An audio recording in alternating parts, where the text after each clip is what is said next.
বাজারে শীতের সবজির সরবরাহ বাড়লেও সেই তুলনায় কমেনি দাম। বাড়তি দামে বিক্রি হচ্ছে পেঁয়াজ, আদা, রসুন। এদিকে ভোজ্য তেলের দাম লিটারে বেড়েছে ৯ টাকা। তবে কিছুটা কমেছে কাঁচামরিচের দাম। ডিম, মুরগি সহ অন্যান্য নিত্যপণ্যের দাম স্বাভাবিক। বিস্তারিত শেখ সোহাগের রিপোর্টে। রাজধানীর বাজারগুলোতে এখন ৬ লাভ শীতকালীন সবজিতে, তবে সরবরাহ বেশি থাকায় কিছু কিছু সবজির দাম কমেছে।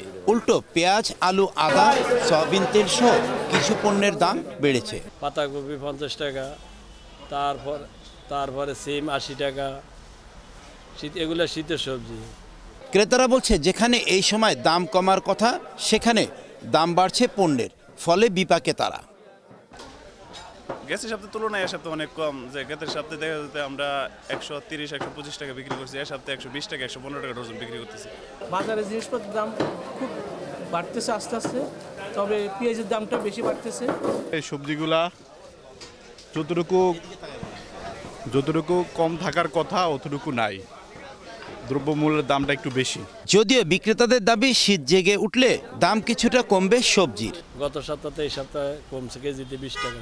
গত সপ্তাহের তুলনায় এই সপ্তাহে পেঁয়াজের দাম বাড়ছে, আর আদার দামটা, রসুনের দামটা বাড়ছে ১০ টাকা। ব্রয়লার বিক্রি করতেছি আপনার ১৬৫ থেকে ৭০ টাকা। মালের দামও কম, বেচা কিনাও নাই। পেঁয়াজের দাম চড়া হলে ডিম, মুরগির বাজারে কিছুটা সুবাতাস বইছে। দিন কমই ছিল, এখন আবার সব চালে ২-৩ টাকা করে একটু বাড়তি দেখা যাচ্ছে। শেখ সোহাগ, এশিয়ান টেলিভিশন, ঢাকা।